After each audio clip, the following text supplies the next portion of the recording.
Good afternoon, everyone.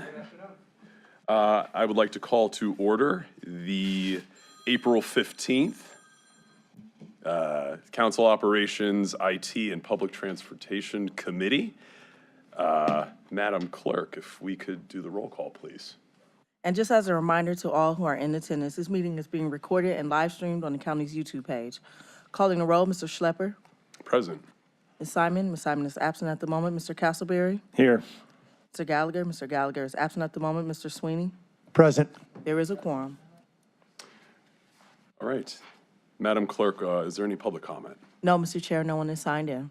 All right, great. I would like to make a motion to approve the minutes from the February 18th, 2025 meeting. Do I have a second? Second. All right, fantastic. Madam Clerk, do we have any matters referred to committee today? No matters referred, but did you want to complete the vote Yes, I for the would. minutes? My apologies. All right, approval of the minutes. Let's call the roll. Councilman Sweeney?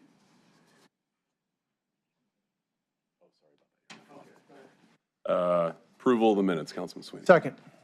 All right. All in favor? Aye. All right. Any opposed? All right. And then matters referred to committee, we do not have any, which would take us over to item 6 for presentations. I guess we will go ahead and get started. And also let the record to reflect that Councilwoman Conwell is in attendance. All right. Fantastic. Thank you.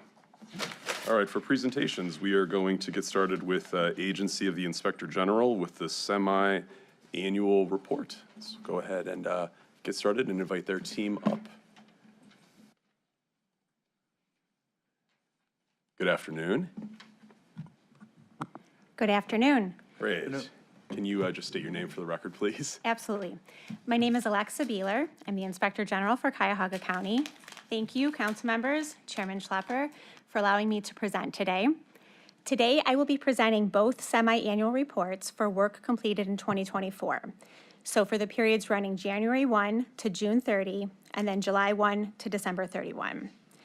Before we get started, I'd like to thank my exceptional team who is responsible for the great work this presentation will highlight.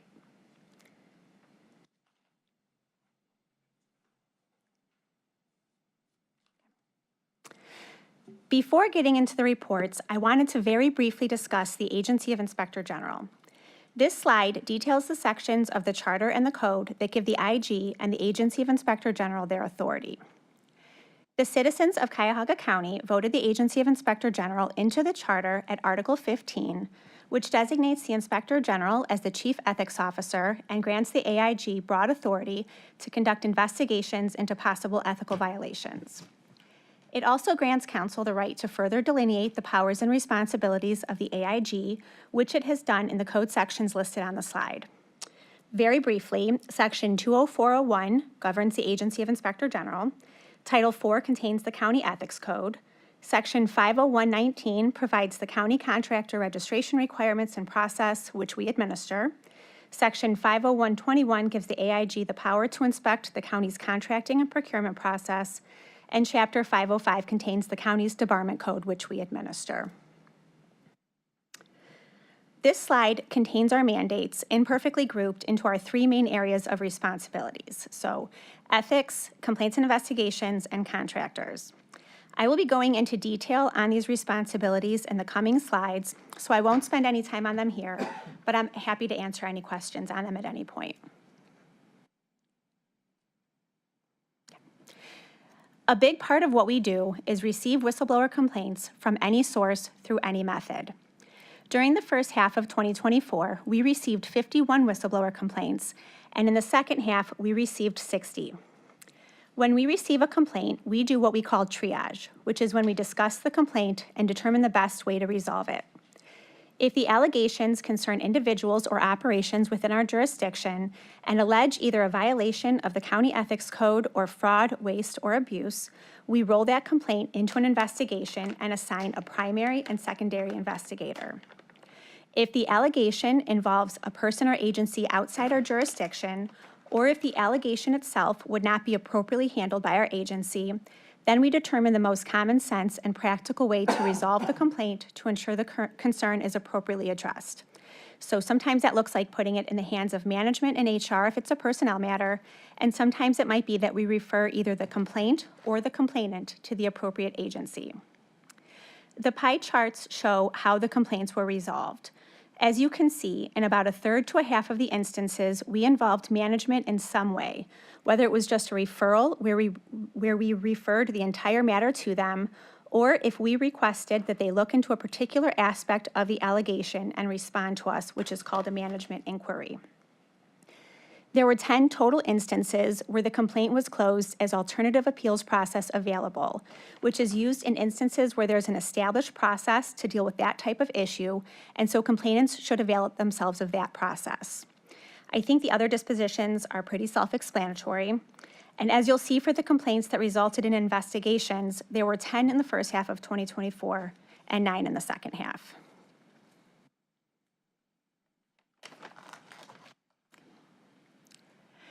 During the first half of 2024, we completed 25 investigations, and in the second half, we completed 22. These are a combination of whistleblower complaints we received that we rolled into investigations, as well as investigations initiated by the AIG. You'll see that in the majority of the investigations, there was a finding of no violation, and in a total of 17 instances, we found either sufficient evidence of a violation or we identified waste.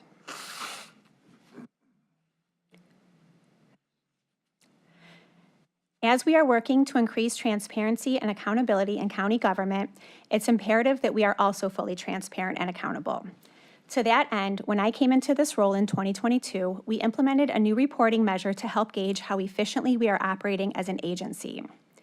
You can see from the slide that we started reporting on how long it takes us to complete our investigations instead of only reporting on the number of cases we closed. We measure the days by using the day we received the complaint until the day the report of investigation is signed, so that we are measuring our timeliness in all categories. So how timely we triaged the complaint and established a case plan, and then of course there's conducting the investigation and finalizing the written report. Without a doubt, the quality and accuracy of our investigations and reports are the top priorities. However, these reports do lose value over time, so it's important that the issues are resolved timely. The slide shows how we have done each half since we started tracking our timeliness. You'll see that in 2022, the numbers were very high as we worked to clean up the older outstanding investigations.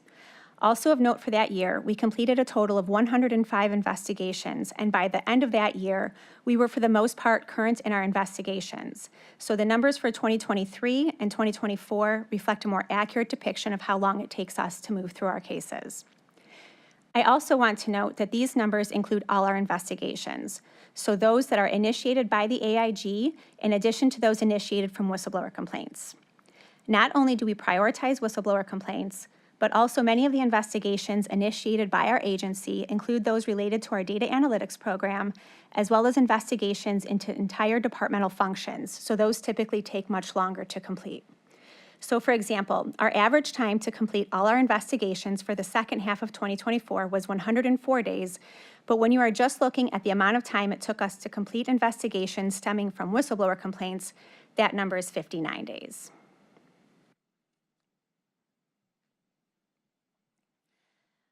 Okay, now I'm going to discuss a couple individual investigations, both of which concern the Sheriff's Department fiscal operations. It's important to note when I'm going through these next two slides that when I talk about unauthorized spending, I'm talking about spending that lacked required appropriations, not spending that was found fraudulent. As you know, appropriations are the governing body's legal authorization to spend government resources that are granted by the legislative body, here, County Council, which is why it's important that funds receive appropriations if required. I also want to note that these practices have been in place long before anyone who's in charge now, and also that they are actively working to resolve our recommendations. Okay, through previous investigations that we conducted involving the Sheriff's Department Fiscal Office, we became aware that CCSD has outside bank accounts that are not managed by the County Treasurer's Office. We initially focused our investigation into the administration of 3 accounts over which CCSD has exclusive control and that require appropriations or authorizations by County Council. The Law Enforcement Trust Fund, which contains forfeiture funds and proceeds from forfeiture property, the Drug Law Enforcement Fund, which is funded by mandatory fines for drug offenses, and the Transportation Account, which contains funds from the general fund to be used for extraditions. You can see from the slide that there was about $527,000 in unauthorized spending from the Law Enforcement Trust Fund and the Drug Law Enforcement Fund. Even though these funds are not funded by general fund dollars, both the County Code and the Ohio Revised Code require that they receive appropriations, which is supported by the Ohio County Sheriff's Manual published by the Auditor of State, as well as the Handbook for County Sheriffs published by the County Commissioners of Ohio. When funds are appropriated as required, not only are they authorized in compliance with the rules, but there's more transparency and more oversight over the funds and how they are spent, and it gives a more accurate picture of financials during the budget process. Because these funds did not receive the necessary appropriations for the spending from County Council, the resulting expenditures are deemed unauthorized. Going to the next bullet, as I mentioned, the transportation account contains general fund dollars, and it is used for expenditures related to extraditions. Per Ohio Revised Code, Section 32507, the account can be funded in an amount up to half the sheriff's annual salary, which has been occurring. However, according to the ORC, if monies remain at year's end, then the remaining funds are required to be returned to the county treasury, which has not been happening. In addition, RC 32507 requires that the sheriff file a full, accurate, and itemized account of all the actual and necessary expenses related to extraditions with County Council for approval, which was not occurring, and so about $438,000 should have been presented for approval, but was not. Moving on to the last bullet, each year, the Sheriff's Fiscal Office sends out a communication for each department to disclose any outside bank accounts, including trust accounts, or affirmatively state that they do not have any. We requested a complete listing of outside bank accounts maintained by the Sheriff's Fiscal Office from both the Sheriff's Fiscal Office and the county's fiscal office. We then separately requested all bank accounts directly from KeyBank, where all known CCSD bank accounts are maintained. When comparing the listing of bank accounts from KeyBank to the ones provided by the Sheriff's Fiscal Office and the county's fiscal office, we identified that the Northern Ohio Violent Fugitive Task Force Fund was not included in either of their bank account listings. This means that the identified fund was being maintained off the books and was not reported to the county's fiscal office at year-end as required, which puts it at risk of potential theft due to the lack of oversight and reporting.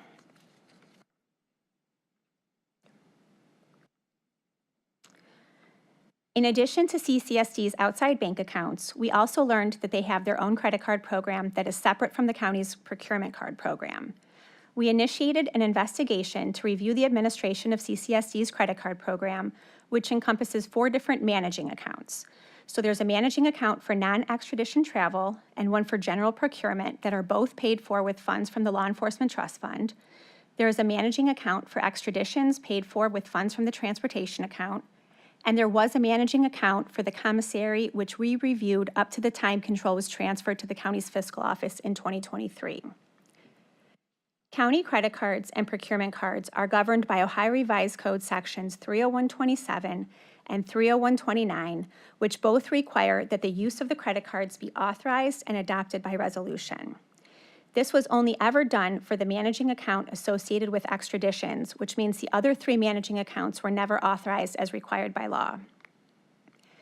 In addition, RC 30127 and 30129 both require appropriations to a specific appropriation line item, and for the period of our review, there was no appropriations for any of the managing accounts, leading to about $815,000 in unauthorized spending.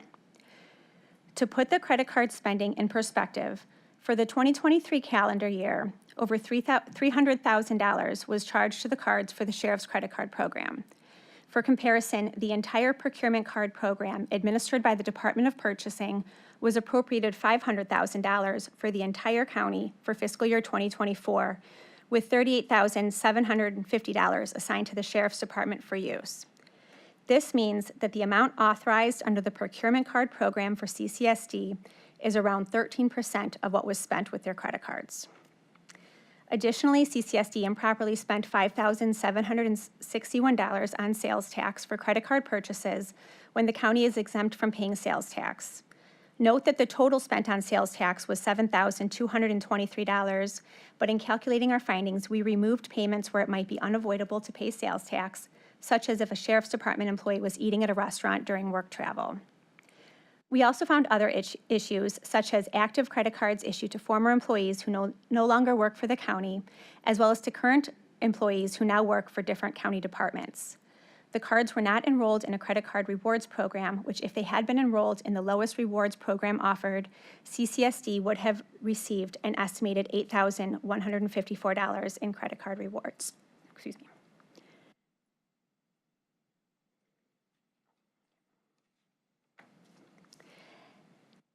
The Agency of Inspector General has a data analytics program which enables us to use and analyze the county's data as a whole to better detect fraud, waste, and abuse. As part of our data analytics program, one of the areas of operations we are looking at is accounts payable, and as a piece of that, we are looking at duplicate payments. We consider a duplicate payment to be any time the same invoice is paid twice, whether it's to the same vendor or to two different vendors. In order to pay an invoice in Infor, an invoice number must be entered and a vendor record must be selected. Infor Lawson has input controls to prevent an exact matching invoice number from being paid more than once to the same unique vendor record. However, duplicate payments can still be issued if, for instance, Lawson's input controls are overridden by adding extra characters to an invoice number, or if a vendor has more than one vendor record and different vendor records are selected. Our data analytics program identifies duplicate payments that have been issued by first gathering the data and then by doing what we call data cleansing. So we remove all the spaces and characters from certain fields, like the invoice number.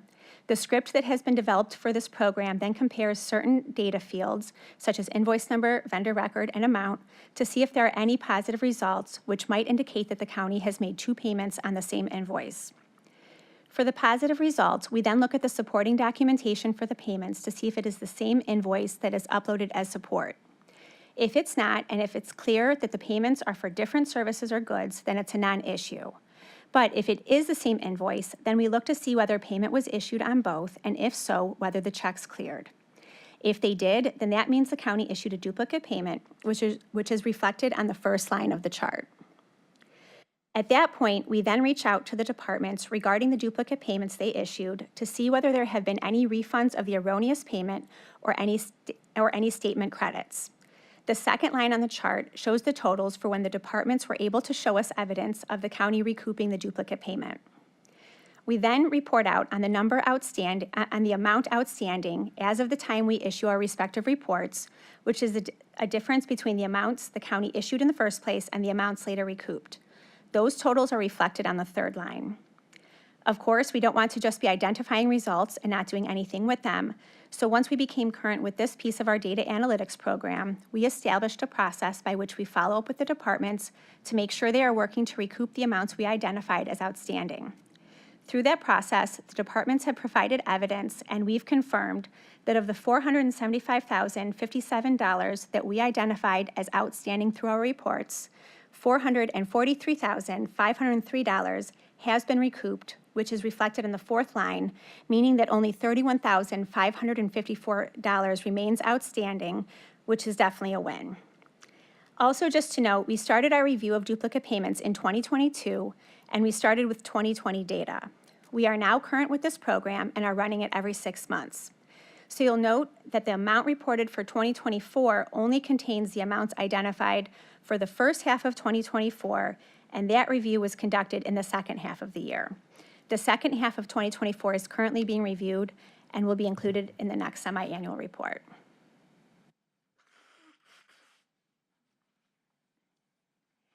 The AIG is responsible for the county's contractor registration process. All contractors who do more than $10,000 in business with the county annually must register with the AIG unless an exemption exists. Registration is a 3-step process, and it looks like filling out a registration form, paying a $100 registration fee, which supports our operations, and then taking an ethics training and passing an ethics quiz. You'll see that we registered 249 contractors during the first half of 2024 and 232 contractors during the second half of the year. When we register contractors, we conduct a comprehensive background check on the contractor and its principal to ensure we are only doing business with upright companies and individuals. And as a part of this, we also check for outstanding tax issues.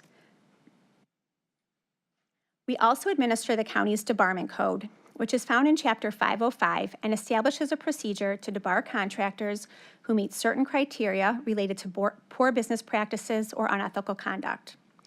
Whenever we have reasonable belief that a contractor is in violation of the county's debarment law, whether the information is obtained from the background check or from an outside source, we initiate a debarment case in our case management system. That doesn't necessarily mean that debarment proceedings have officially, formally been initiated, just that we are looking into the possibility of initiating formal debarment proceedings, which would then require that we follow the prescribed process as outlined in the code. Contractors can be debarred for 18 months, 3 years, or 5 years, depending on the reason, and during any period of debarment, a contractor is prohibited from contracting with the county, submitting bids and proposals, and acting as a subcontractor on any county contract. In the case of outstanding taxes, when we identify outstanding tax issues, we open an internal debarment case matter in our case management system, and then we go through our defined process of contacting the contractor in an effort to spur them to either pay their taxes in full or enter into a payment plan. If they do either of those things, then we close our internal case as determination not to initiate debarment proceedings. The tax cases we have are unique in that our goal there is for the contractor to become in compliance with their tax obligations. This is different than, for instance, if our background check identified that one of our contractors were convicted of fraud. There we would likely just initiate formal debarment proceedings, which looks like us sending a notice of potential debarment and providing an opportunity for a hearing and the presentation of evidence. But in the case of outstanding tax issues, we want to work with the contractor short of initiating formal debarment proceedings, because what we really want there is for the taxes to be paid. You can see from the slide that we identified quite a bit of delinquent tax issues, 732,000 in the first half and 27,000 in the second half, and only 3 of our debarments last year were for delinquent taxes, which shows that generally the contractors are working with us to become in compliance, so this effort has definitely been a success. There are currently 25 contractors on the debarment list, with their debarments set to expire as shown on the pie chart. There were 11 debarments that rolled off in 2024, and additionally, we debarred 7 contractors last year, and I'll go into more detail on 2 of those debarments on the next 2 slides.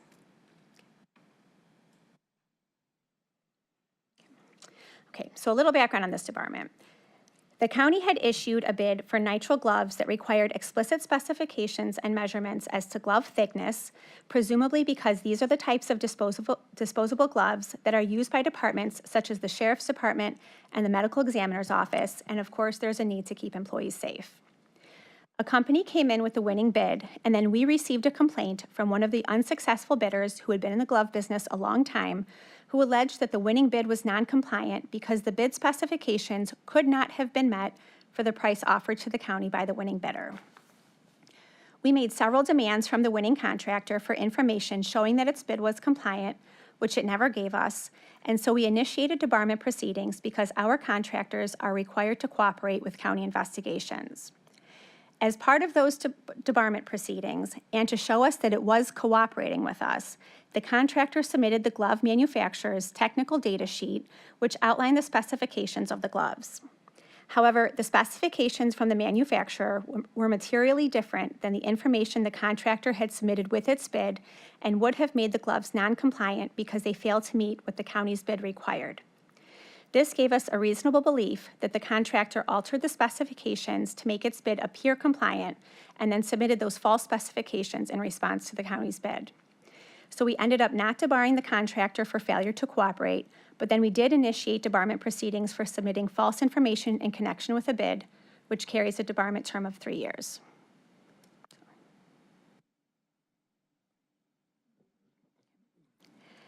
For this debarment, we received a complaint about a county contractor who was registered with the Agency of Inspector General, who served as a training provider for a program through Ohio Means Jobs prior to Ohio Means Jobs operating under its new structure. Under the program, training providers would offer training programs in specified fields. Eligible Cuyahoga County citizens would enroll in the training program of their choice, and then the county would pay the training provider for the training. The providers set their fee up to a maximum allowed amount and then are paid a percentage based on how much of the program the participant completed. This particular contractor always used the maximum allowable amount as the cost of its training programs, which would routinely surpass the next highest cost listed by another training provider by thousands of dollars. We reviewed documents related to 4 participants who were each enrolled in a separate training program offered by the contractor, and in each instance, the contractor's stated cost for each program was the maximum of $6,000. The participant did not complete the training, and the signed documents that were submitted stated that the participant completed just enough of the program to trigger a payment of 50% or $3,000 to the contractor. We spoke with one of those participants who claimed to have never attended any such training with the contractor, nor signed anything regarding completing the training, even though the submitted documents contained what was supposed to be that person's signature. In a separate situation, the contractor submitted documents for an individual to receive training through one of its programs, again, for a total cost of the maximum of $6,000. However, unbeknownst to Ohio Means Jobs, the contractor had actually arranged for a different provider to provide the training for the individual at a cost of $899 to be paid directly from the contractor to the other provider. The contractor did not disclose to the other training provider that it would be receiving payment for the training from the county or that public funds were involved, and instead it was clear that this was a scheme and the contractor was hoping to improperly profit instead of using the funds to enhance our workforce, which is their intended purpose. We debarred the contractor for, among other reasons, the commission of a fraud in connection with obtaining and performing a public contract, which this contractor did every time it made a misrepresentation to secure a training agreement or to receive payment for training that it did not provide. Okay. A big part of promoting a culture of ethical compliance is the ability to guide employees before they act. To that end, we encourage employees and elected officials to reach out to us before they act if they are unsure whether their proposed conduct will comply with the county ethics code. As you'll see from the slide, we issued 134 ethics advisory opinions in the first half of 2024 and 105 ethics advisory opinions in the second half of 2024.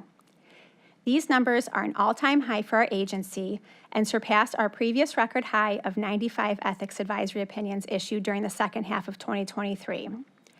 To give you an idea of just how many this is, the pre-2022 average was 39 opinions issued in a half.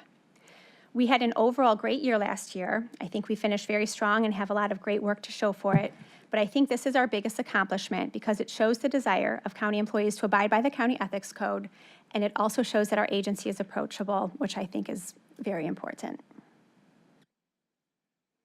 That's all I have prepared, but I'm happy to answer any questions. Well, thank you so much for that incredibly thorough presentation.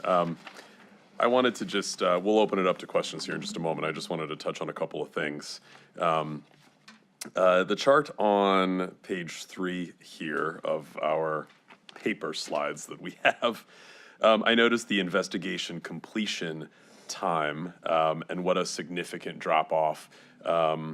Don't think I have not noticed that that also coincides with you joining us at the county. So again, clearly your efforts have been paying off and the numbers don't lie. So again, thank you for the work that you've been doing. Thank you for that. A couple of the questions that I had, and then I'm going to open it up to my colleagues. In the last couple of years, would you kind of shed some light on what you think have been the biggest challenges to your work broadly, and then maybe some of the biggest successes that you've had just in the last maybe 24 months? So the challenge is, it took a long time to get the agency going how I, in a way that coincided with how I wanted it to be running. That was a big undertaking in aligning all of our policies and procedures with that and making sure we were operating as efficiently as possible. I think the successes, I'm very pleased with all the work I presented today for various reasons. So I'm very pleased with, for instance, all the investigations that we complete. We receive a positive response from the administration, and maybe it's not always excited positive, but they respect what we do, they take it seriously, they provide responses to our recommendations, they oftentimes implement our recommendations. For instance, the duplicate payments. We identified almost $500,000 that were outstanding as of the time the reports were issued. And there has been a huge undertaking on their part to make sure that they are collecting on that. Same with the Sheriff's Department investigations, which we understand the recommendations that we made were massive, but I know that they have been consistently working on those and meeting and taking them very seriously. So I think that the response to our work, that has been our greatest win, or at least my greatest win. I love that people are reaching out. We try to make ourselves as accessible as possible and as approachable as possible. So that is definitely a win also. Thank you so much. Thank you. My colleagues, questions? I have some, but I know committee's supposed to answer. Thank you, Mr. Chairman. Thank you, Ms. Beeler. Appreciate the presentation. It's one thing, as Mr. Schlepper pointed out, it's nice to see the inquiries and the investigations increasing, but the efficiency is something to behold. It's really a nice job your office is doing. Thank you. One thing that stood out to me, one question really about the debarments of a contractor. So they can be reinstated after 3 years? Depending on the offense, yes. And I was kind of curious about the criteria and what it takes, because I would think, you lose a lot of trust in them. So what does it take for somebody to get back into the good graces after they've gone through a process like that and kind of, really essentially try to defraud us with it? And, so it's kind of hard to build that trust back. So I'm kind of curious what you go through in that. Sure. So as far as the debarment itself, we can only debar, in that case, we could only debar 3 years because there wasn't an underlying conviction or civil judgment against that contractor. Now, we did refer that particular instance to the appropriate agency. So the funds for the one there was the Commission of the Fraud in connection with the public contract, those were WIOA funds, so Workforce Innovation and Opportunity Act funds. So any violation there needs to be referred to the Office of Inspector General for the Department of Labor. So if there were charges to be pressed against that individual and the entity, then we could perhaps move for the 5-year, but you can only have a 5-year debarment if there's a conviction or underlying civil judgment. So we really are limited with what we can do just based on a reasonable belief. Now, just because a contractor's not on the debarment list, could the county consider the past actions of, if there is an RFP process that happens in the future? Sure, the county could, I think, consider that. They just wouldn't be on the debarment list any longer. So thank you, appreciate that. Other questions, comments? Yes, If Councilman. I could, Mr. Chairman? Of course. Thank you, Mr. Chairman. To our Inspector General, how are you? I'm doing well. How are you? I'm doing well, thank you. I just want to reiterate how great your staff and its reflection of your leadership have been performing for the time that I've had the privilege of being on this committee. So that's to start with. Thank And I you. just I don't want to interrupt you during your presentation, so I'm just going to go through some of the slides. Okay. But the first one, the founding documents, What was that? the founding documents that you Yes. have. Yes. Sometimes when the leadership of the county decided to put our charter together, they did an extraordinary job. But as time moves on, and things are realized, is there anything through the chair that could be added or subtracted from the charter that could give you the opportunity to do your job even better than you're doing it right now? Some could be a charter change, something could be administrative. I'd like to see if you have a thought on that. If not, maybe you can check with me later.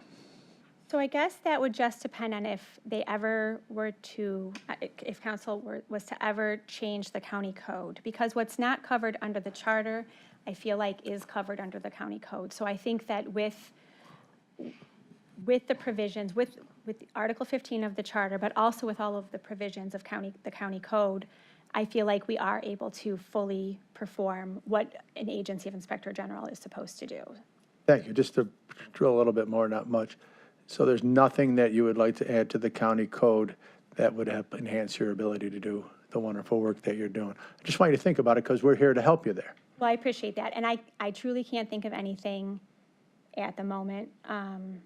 That's good. I want to put in the back of your head to think with your team, you'll be coming up with, oh, we really like to do this, and I'm open, and I believe my colleagues are open, and I believe the administration would be open. If you came up with something, then you explain it, it's for the greater good, and the attention will be given to it. Well, thank you. Just on the little pie charts you have, they're really pretty.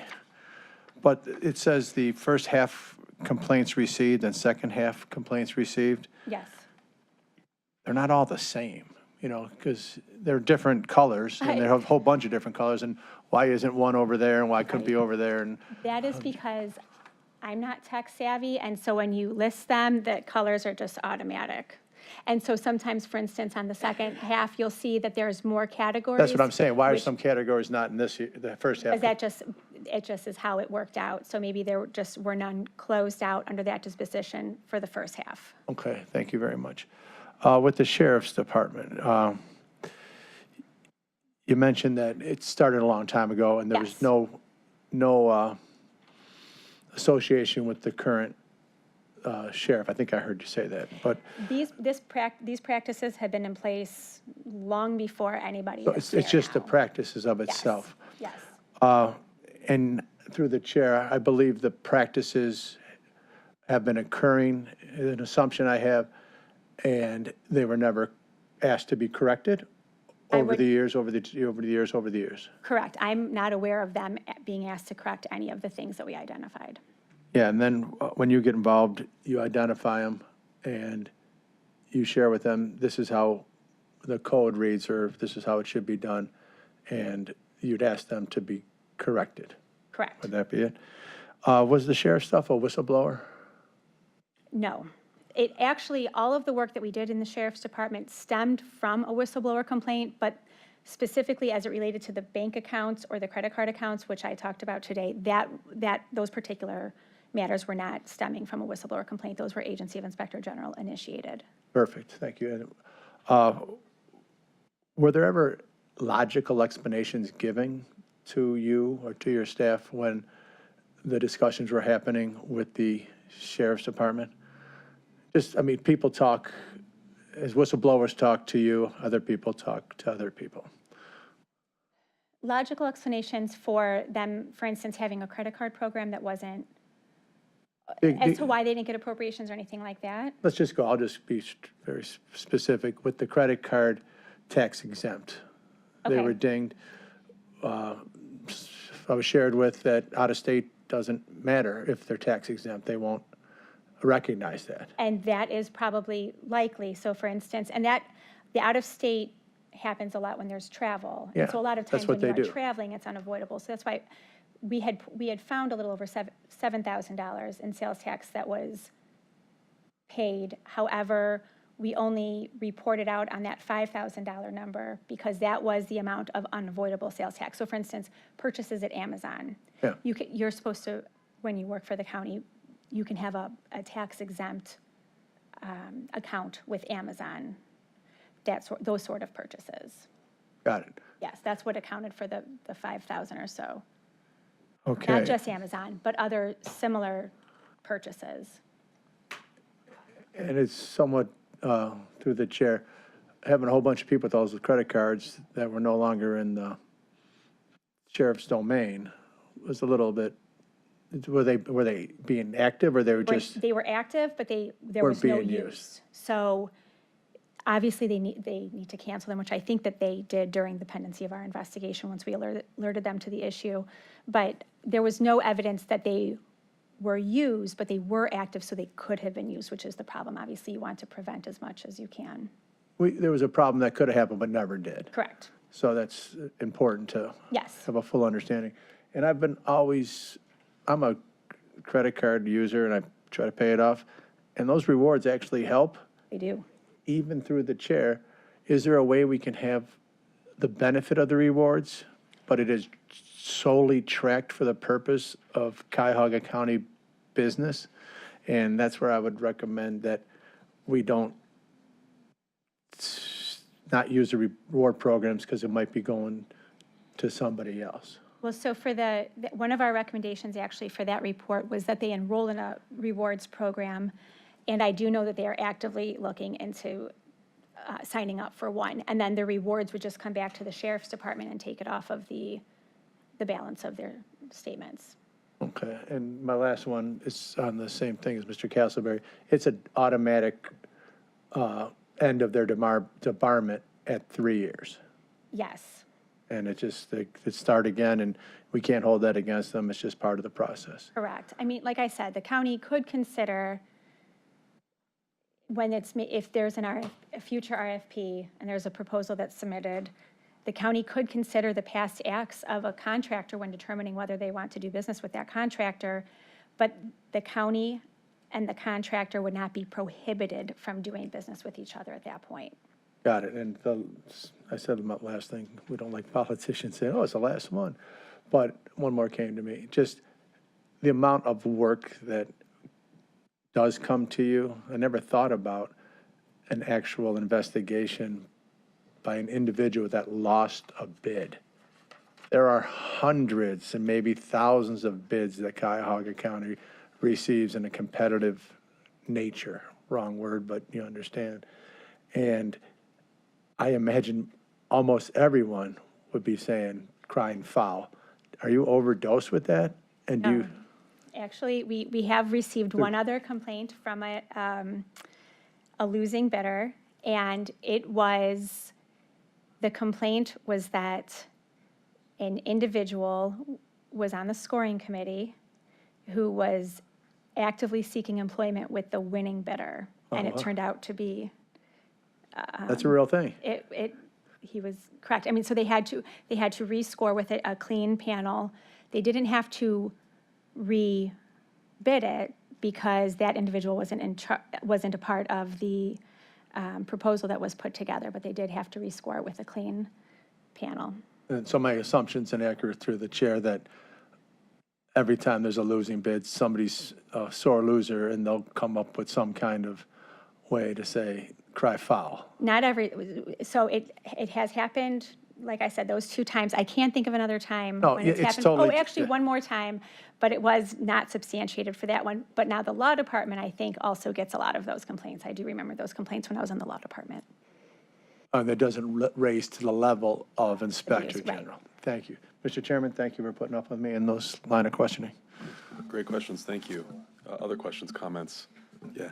Yeah, through the chair to Inspector General. So I have, I think, about 5. So on your page 4, our page 4, I guess it's slide 7, where you talked, it was the first report of the investigation of the Sheriff's Department. Okay. Specifically for these funds, how will the changes occur for proper usage? Will your office oversee the changes? So you mentioned that it was 3 changes that needed to occur. You report on it, but how does it, explain to us, how does the changes get, Yes, Done. good question. So we make recommendations to the sheriff's department, or whatever department it may be, but in this case, obviously, it's the sheriff's department. And then they are required per the code to provide responses. And so they will let us know if they basically agree or not, and if they don't agree, what kind of compensating controls are they going to put in place. I do know that there is a group of individuals that are actively working on the recommendations that were made in the bank account investigation, because those do involve some pretty big moves from the county if they do take our recommendations. I mean, we are recommending that those funds come under the county's main fiscal office. So so it's just a process of making sure our our recommendations are responded to, that we are satisfied with the responses. Nobody is required to take our recommendations. However, if we feel like there is significant risk in their proposed course of conduct, then we would escalate the matter either to the executive's office, to county council, I mean, whatever the case may be, so. so you give the departments timelines? Yes, so it's typically 30 days. For the sheriff's department ones, I had been going back and forth with the sheriff. since we issued these in late 2024, so I knew that they were working on them. He just had not provided a formal written response to some of these until just very recently. Okay, my second question would be, you mentioned the Sheriff's Department as an example for both of them for the presentation. Were there any other departments with similar issues? I don't want it to just seem like it's one department. Sure. So not that we looked into last year. Obviously, these were huge undertakings, and so that's not to say that we won't be doing similar kind of reviews in the future for other agencies, but for 2024, the Sheriff's Department, these are looking to the bank accounts and the credit cards. That took a substantial amount of time, in addition to all of our other investigations and ethics inquiries and all of Do you all of that. think that is because due to the overtime that we're trying to curtail or So we really are- focus on that department? So we did not look into the overtime issue. I know it is being looked into by the Department of Internal Audit, but that's, Okay. yes. Something else, okay. Number 3, for page 5, which would be slide 9, so you had the amount still outstanding. What do we, or what does your office do with the outstanding amounts? How do we ever get those? So we follow up with the departments regularly, and typically, every follow-up, whether it's from one department or another, we receive good news that there have been more duplicate payments recouped. So once we hit a wall, I suppose we'll have to see where we go at that point, especially with some of the older outstanding ones, you know, that 4,200 amount from 2020. It could be that at some point, we're just going to have to call it a loss on that. But I do know that as of now, the departments are actively working on all of these outstanding duplicate payments. Number 4 question on the same page, slide 10, going through the AIG office, does this include, because you kind of mentioned the repayments or that the duplicates would be taxed or whatever. I think it was more on trainings. That slide was more on trainings that everybody that comes through the county, contractors have to go through. Oh, yes, the registration Yeah. process. So I do want to ask, did that include the ARPA recipients? Yes, if it was over $10,000 in business. If it was over 10, okay, good to know, I didn't. Unless an didn't know. exemption existed, but yes. Okay, did not know that. Okay, and my last question, which be on page 6, slide 12,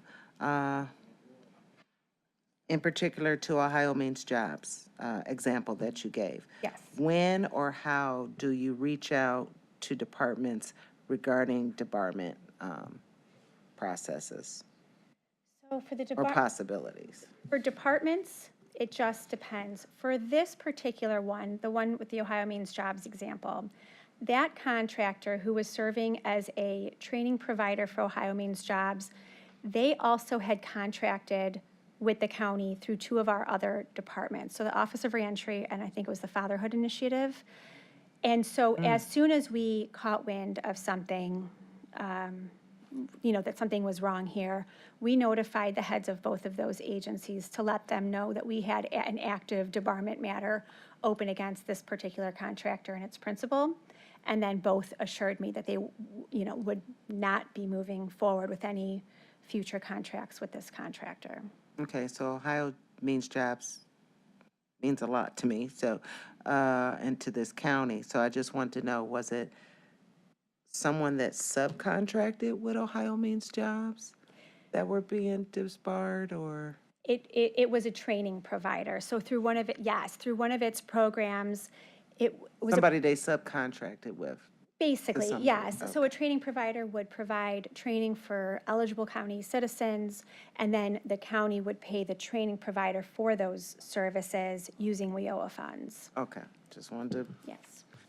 get a correction on the books. All right, thank you. Thank you, those are mine. Absolutely.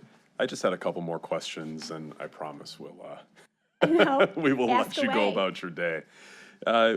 As you're building some of these committees or, people are taking a look at this, is there a recusal process in place? And what does that typically look like? So, for example, let's say someone was a former employee of an agency or an organization that the county's now working with, and they find themselves on a particular committee. Is there a way for those individuals to recuse themselves, or is that just something that's just kind of automatic? Can you explain can you explain your question to me one more time? I'm so sorry. Sure. So if on what kind of committee? Just any board? Across the board, yeah, broadly. So out in the community, Correct. serving on a board. So it depends. So if someone is on a board, then they owe a fiduciary duty to that organization. They should not do anything regarding that organization in their county capacity. If that organization receives any sort of county funding, they might have a public contract issue under state law. And so recusal does not help you there. So we always encourage people, please reach out to us. We'll look at all the facts, circumstances, see if an exception applies, and help guide. Because unfortunately, it does, the way that the Ohio Ethics Commission has interpreted that, it's as though you had a financial interest, even if you have a fiduciary interest. So. Great, yeah, that answers my question, that makes sense.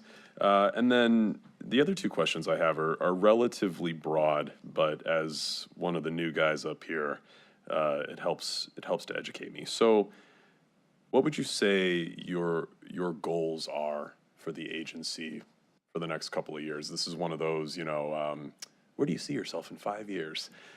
So thinking about that and the goals and the direction that you'd like to move that office and the agency, can you just share a couple things, broadly? Sorry to put you on the spot, but just No, your that's thoughts okay. about it. So obviously, keep doing what we're doing. I'd like to get a better handle on the county's contracting and procurement process because we do have power over that process. However, we've been so busy with the other areas that we haven't looked at it the way I'd like to look at it. We also are constantly trying to add to our data analytics program and trying to see what areas of the county and which county operations we can look at using our data analytics program, which is unique in that it reviews 100% of the county's data for a given topic. So those would be, I think, the big ones. And to continue the approachability aspect.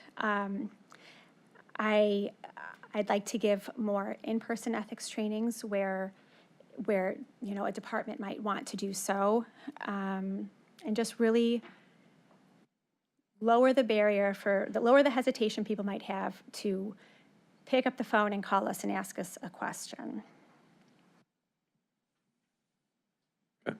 I love that, thank you. That's fantastic. And then the last question I had, obviously, you don't do all of this work on your own. Could you just tell us a little bit about your team? You don't have to go into great detail, but just the size of your team and, how many and what some of the roles look like. So I have 8 team members, and they are exceptional, truly. I'm blessed to be a part of their team.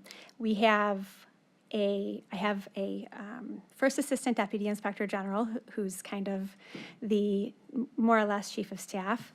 We have one ethics counsel on staff who primarily handles our ethics inquiries, although she's oftentimes looped into investigations concerning where there has to be an analysis of ethics law.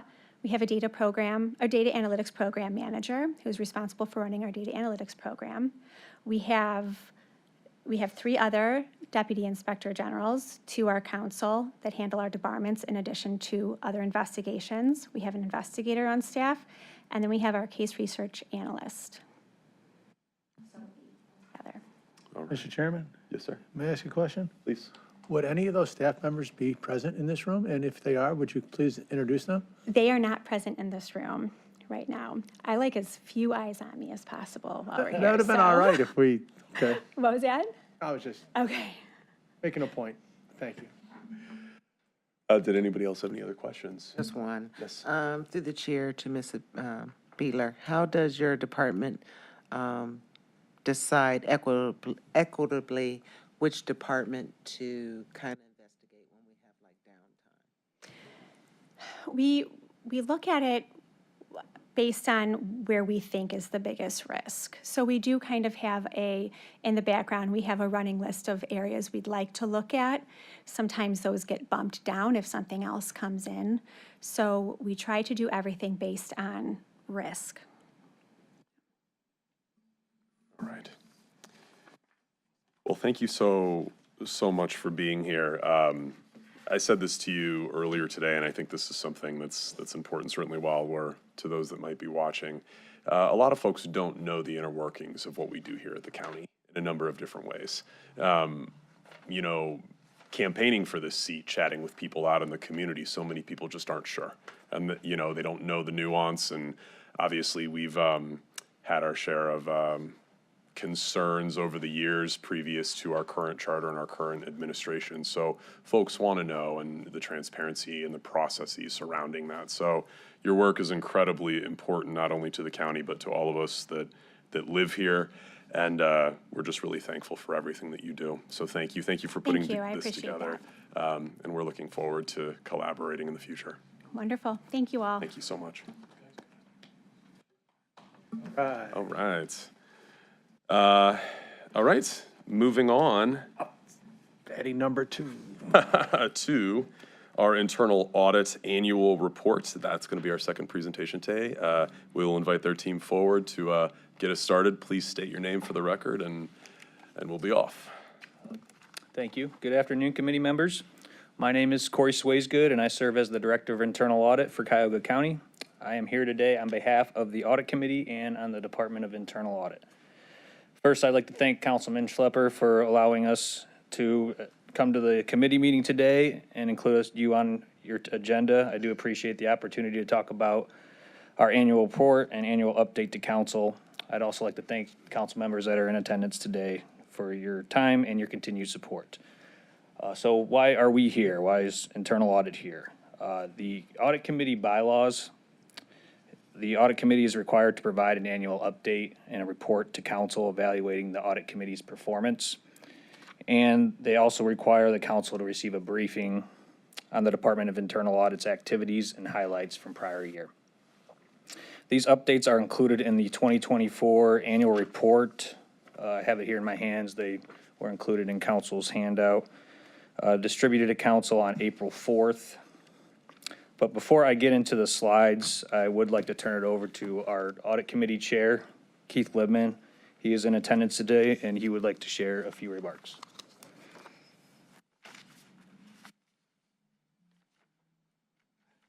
Thank you, Corey, and thank you, Chair and members of council, for indulging me. The County Audit Committee is a bit of a different animal in the structure of governance. We have a slide, I think it might be about the third page in on your slide deck. Is it something we can bring up that highlights the committee? But the construct of the committee is one that is meant to create independence from the governance aspect of the committee, from the execution that goes on in every county department every day. So whereas most county departments report up through a hierarchy through the executive branch, the Department of Internal Audit reports up to the committee, the audit committee, in a very different way. And you can see on this slide that the composition of the committee is made up of resident members such as myself and representatives from council. Last year, it was council president Pernell Jones, often represented by Trevor McClear. Under the new paradigm this year, Councilman Miller is attending the meetings as council president, and also backed up by Trevor.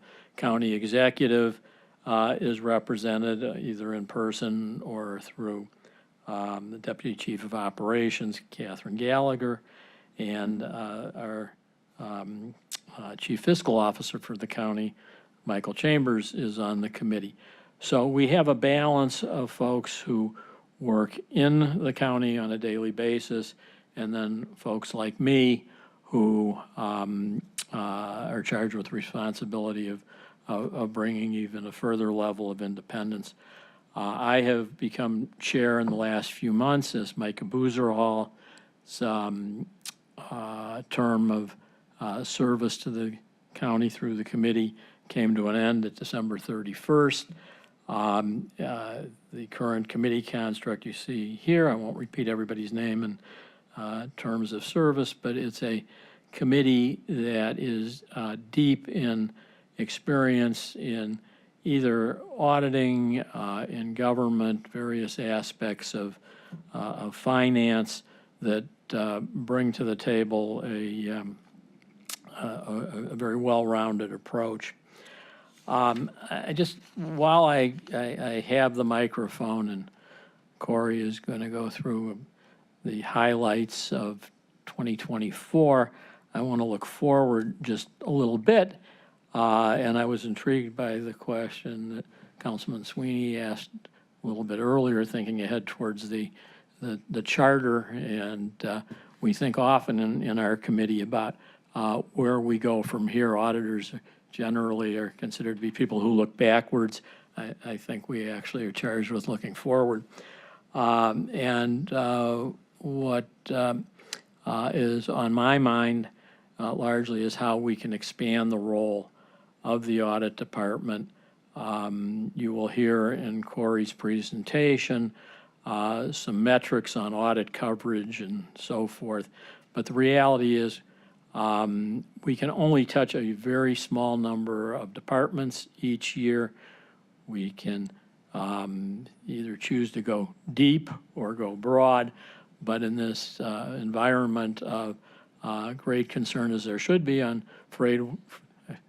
fraud, waste, and abuse, we're here to be a safeguard, but we can't be the eyes and ears in every department every day to address it. But more resources would allow us to do so.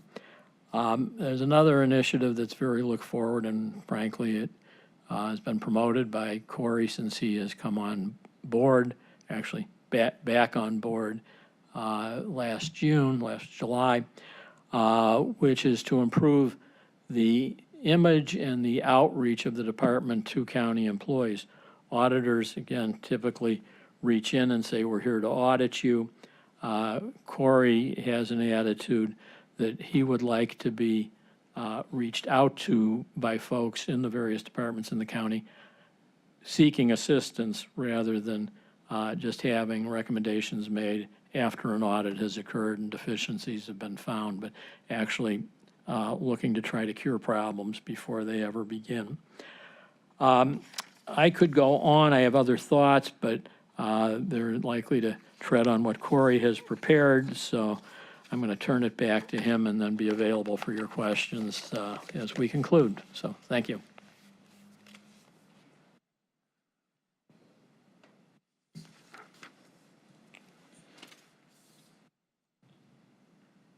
Thank you, Keith. As I mentioned earlier, the material we're covering today is detailed in the annual report that was distributed to council, also provided in your handouts. The report is organized into three main sections.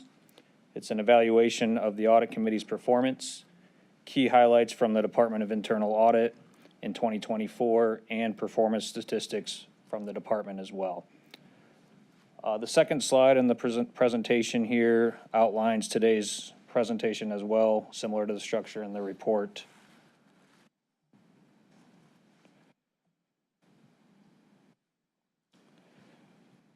The audit committee was established by county charter in 2010 as an independent oversight committee. Its role is to provide governance over the Department of Internal Audit, including review of audit findings, approval of the audit plan, and oversight of external audit processes. The committee meets quarterly and ensures structured oversight of the county's governance, risk management, and internal controls. I won't go into a lot of detail on this slide.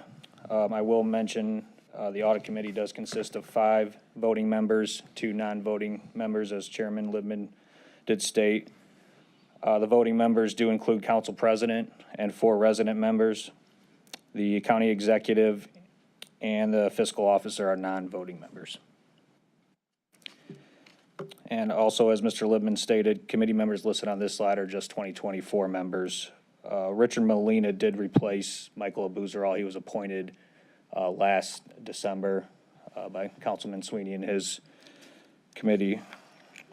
He did replace Mr. Abuzarol, so that's the only difference other than Councilman Dale Miller being on the committee in place of Pernell Jones. The committee's responsibilities are defined by the committee bylaws and by the county charter. Pages 4 through 7 of the annual report list all 19 requirements from the bylaws. I'm pleased to report that the committee was in full compliance with all 19 requirements in 2024, which do include overseeing the external audit process and approving the Department of Internal Audit's annual audit plan. Additionally, the committee met all 3 county charter requirements, including holding quarterly committee meetings and electing a chairperson at the first meeting of the year. As director, I ensure the department meets its goals, adheres to professional auditing standards, and completes the audit committee approved annual audit plan. The audit plan is developed annually through a risk assessment process that includes questionnaires and interviews with departments to identify significant risks for potential review in the upcoming year. In 2024, we released audit reports on 10 engagements across several departments and functions, such as housing and community development, the county's bank reconciliation process, and public records management. We identified control gaps and compliance issues and made recommendation to address these issues. While we did identify some high-risk issues, we did not believe that they have a material impact on the countywide operations as a whole that would elevate them to a level of significant concern, as management has been agreeable to our recommendations and have either addressed or are currently addressing these findings.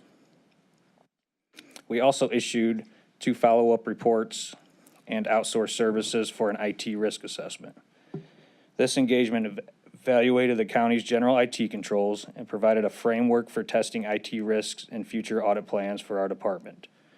The external assessment concluded that the county's IT general controls within the executive's office are adequately designed and the county has achieved a mature IT environment. However, we are incorporating procedures in future audit plans to follow up on additional control and compliance testing recommended by the contractor. Summaries of these reports can be found on pages 11 through 13 of the annual report. And there's also a detailed issue tracker attached at the end. All publications are posted on Internal Audit's website, except for any reports that may contain sensitive information. Continuing through the highlights from 2024, we did complete both carryover engagements from 2024 in 2025, shown here as engagements in progress as of 12/31 of 24, which were audits from the animal shelter and the Criminal Justice Information Sharing Program, or also referred to as REDS. Beyond audit work, we do provide value-added services while maintaining our independence from county operations. This includes continuous audit follow-up, support for the external audit, and performance of an annual risk assessment. Our 10th annual risk assessment was completed in 2024 that helped shape our 2025 audit plan. This slide outlines our audit process, which complies with professional auditing standards. We ensure transparency by notifying management of issues early, allowing them time to develop corrective action plans. Management has up to 30 days to respond to draft reports. Once finalized, draft reports are sent to the audit committee members for their review. If there are no objections, within 2 weeks, the report is released. Reports are shared with county council, the audit committee, and department leadership, and are posted publicly unless they contain sensitive information. One of our most important responsibilities is following up on prior recommendations. At the beginning of 2025, we've initiated a plan to streamline issue tracking in our audit management software to improve monitoring and reporting of unimplemented recommendations. Currently, we track outstanding issues using a spreadsheet and provide semi-annual updates to the audit committee, along with annual updates to county council. We are also exploring options to automate this process for greater efficiency and enhanced reporting.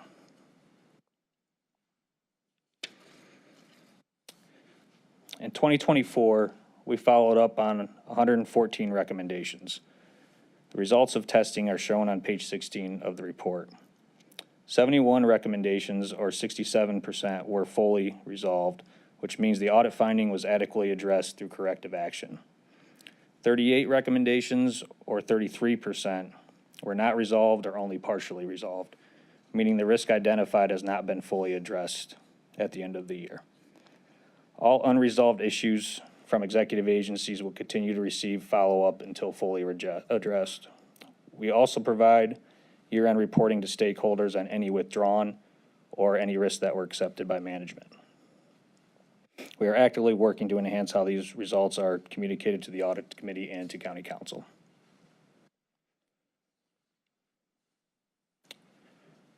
Pages 14 through 15 of the report outline our key performance indicators, which help us assess departmental objectives and audit coverage in the county. One of my priorities was to clearly define these KPIs to ensure consistent application moving forward. Tracking meaningful performance indicators provides valuable evidence that internal audit activities effectively support county operations. While we aim to complete 100% of the audit plan every single year, it is not always feasible. In 2024, we saw improvement in getting through the audit plan. We also strive to get as much audit coverage in the county as we can every year, as Chief Libman said earlier. We are able to perform services in 49% of county operations and divisions with limited staff in 2024 due to staff turnover. And finally, at the request of Councilwoman Simon, during last year's report to council, we did add a metric of overall department coverage since our inception of 2012, excuse me. Of the 76 executive departments and divisions that we identified as auditable units, we've audited 58 of them, or 76%, and we'll add 3 more in 2025. We mainly focus our audit resources on higher risk areas in the county, but it's also important to ensure every area in the county is audited as well. And finally, as Chairman Libman did state, one of the audit committee's goals for the department is to increase awareness of internal audit and the value in county operations. We launched the Get to Know DIA campaign in 2024 to support this goal. Our 3 focus areas included establishing and enhancing our website, which is completed, sending quarterly communications to county staff, which we intend to do here in the next few days or weeks, providing materials on internal audit services and its purpose. Through this initiative, we do hope that departments will better understand how internal audit can be a resource and not just always an oversight auditing function. Before concluding, I do want to express my gratitude to the audit committee and internal audit staff for their dedication and their professionalism. Their work does add tremendous value to county operations, and even when they have to deliver tough messages at times. So again, I want to thank you, Councilman Schlepper, and all council members in attendance today for your continued support and your attention. I'd be happy to answer any questions. Thank you so much, again, for incredibly thorough presentation. We met yesterday afternoon, and we just, I was very impressed by the work that you've done thus far and the trajectory that you're moving towards. So this is fantastic. To my colleagues, do we have any questions or comments? Go ahead. Thank you, Mr. Chairman. Mr. Director, what's your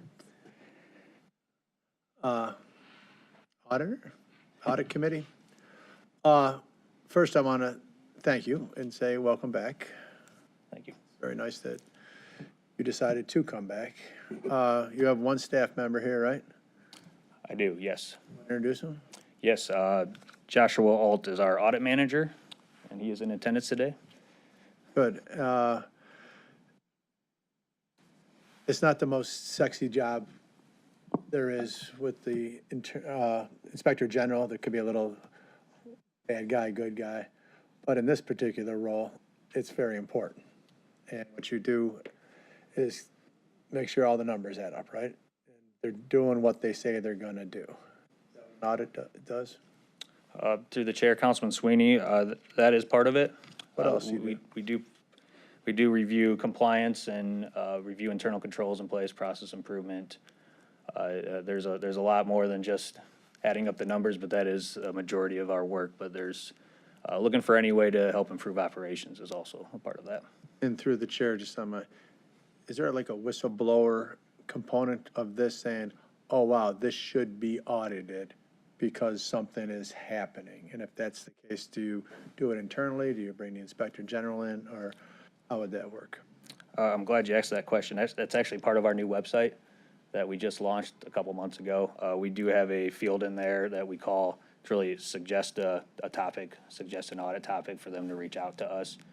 But if there's any whistleblower complaints that may come through to us, we will refer them to the Inspector General. And then the process there, and then it will turn to you as information gathering. If they need assistance, we're available for assistance, yes. Okay, it's just keep up the good work, and through the chair, I just want to be very thankful that you gave me my over the weekend Easter reading with the Audit Committee Council update. And thank you for Thank not you. I presenting appreciate all you that. saying that. I'm going to enjoy reading it. Oh, and through the chair, to our audit chairperson, don't be shy if you have something on your mind that can be either charter change, would go to the people, or administratively changed. Don't be shy to reach out to me or the chairperson, and we'll be more than happy to understand what your thoughts are and see if it could be advanced. Very much appreciate that. Over the course of the last several years, the committee has honed in on some proposed changes to the charter. We have a keen awareness of the process by which charter changes are made, and we have elected not to pursue a route that would go ahead of the normal, I think it's a 10-year charter review process, which is, I recall, is to occur in 2027. Yeah, I don't, through the chair. I We're don't ready really to care. go when that, Through the that chair, window opens. I don't really care. If something needs to be done, it takes 6 of us to put it on any election. We probably won't have a special election for it, but there's one in May this year, there's one in September in the city of Cleveland this year, and there's one in November. So I urge everyone, we're not waiting every 10 years if there's something that needs to be We're- considered by the citizens of this Cuyahoga County. We appreciate that support. Thank you.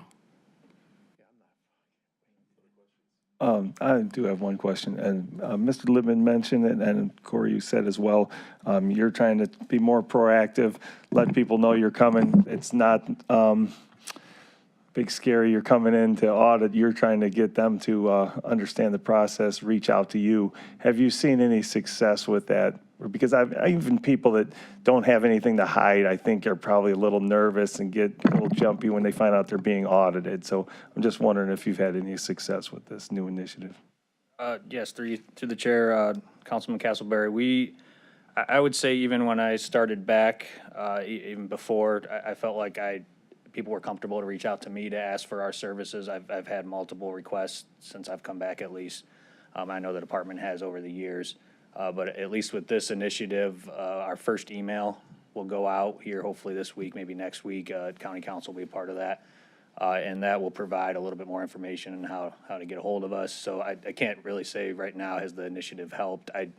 We've made a presentation to the cabinet meeting for the executive, which we did get a couple requests after that. So I feel like we're starting to see that, and we're here to add value and help support council and the executive. Thank you. Through the chair, I think it is a good process, get to know campaign, because a lot of people, some of these departments, they might not understand what's going on. Let you know it's a very necessary process. Residents and constituents expect that, but you know, the people that are doing the work every day need to know why we're doing it as well sometimes. So appreciate your efforts. Thank you. I definitely echo those sentiments. I've been taking a few notes up here, and the thing I love the most about not only the conversation that we're having, but also the conversation with Madam Inspector General, I'm seeing a move toward what I like to call qualitative approaches to governance. And what that really means is we can talk about the nuts and bolts and the numbers and the parameters and what the structure looks like all day long. But when we talk about words like approachability or other things like someone says get to know campaign, comfort coming to us for additional services beyond oversight. I love those types of things because at the end of the day, you know, we're serving real people, we're serving real organizations that serve people. And ultimately, when we create a cultural environment where people feel comfortable, and it's usually tied to excellence in service, coupled with a lens of qualitative approaches. So I'm incredibly impressed with both presentations because there seems to be a shift there. And those qualitative tenets can also move the numbers in a positive direction as well. And I think we're seeing that with both presentations, certainly yours as well. So I'm excited to see that cultural shift, and obviously having you back with the county and the years of expertise that you've brought have brought that cultural shift as well. So that's really exciting. I just had a couple of questions in line with the previous presentation as well. Broadly, just some goals that you might have for the committee and some things you'd like to see in the coming years. Yes, thank you, Chairman. So as far as goals, so we do develop goals with the committee chair every year. We do try to align them with any strategic goals from the county executive or county council. So for this year, I mean, we all obviously always try to get through our audit plan. But we do, as Keith Libman stated, and I mentioned in my presentation, the awareness campaign, getting ourselves out there. And also, you know, expanding our services if we can with additional resources over the years. I know budgets are tight, but you know, that's something that I'll always advocate for the things that we do internally, and you know, additional resources would definitely go a long way with expanding our coverage and hopefully helping out not only executive agencies but non-executive agencies if that would be possible. So there's a lot that we could get to as a department. I think I even mentioned to you yesterday is even having expertise within the staff auditor or auditor position in certain areas. That way, a lot of our audits require us to go in and understand the whole process in all the departments. Well, if we have staff auditors who are already understanding of those processes recurring, then our audits will go a little bit more faster and be a little bit more efficient. So a lot of ideas that Keith Libman talked about, the potential charter change. That's another, you know, goal to eventually get to. Fantastic. Well, thank you again for all of you coming today and the support and the efforts that you've made moving in the right direction. I particularly appreciated Chairman Libman's comments when he said about looking forward, right? Often the work seems to be looking backward, and that informs practices, but looking ahead is the true gift here. So I appreciate that sentiment. And I also share the sentiment of Councilman Sweeney as he mentioned, working with council and being a thought partner. We are incredibly open to conversations, and if we need to amend practices or what the charter would allow as we move forward, we're open to those conversations as well. So thank you again for being here today. Thank you very much. Thank you. See you guys. I'll see you later. Yeah. All right. I think that finishes up our presentations. Madam Clerk, do we have any miscellaneous business? That would be up to us. Do you have any miscellaneous? I don't have any, Mr. Chairman. No miscellaneous business. Okay. I'll make a motion then to adjourn for today. Do I have a second? Second. All right. He got me again.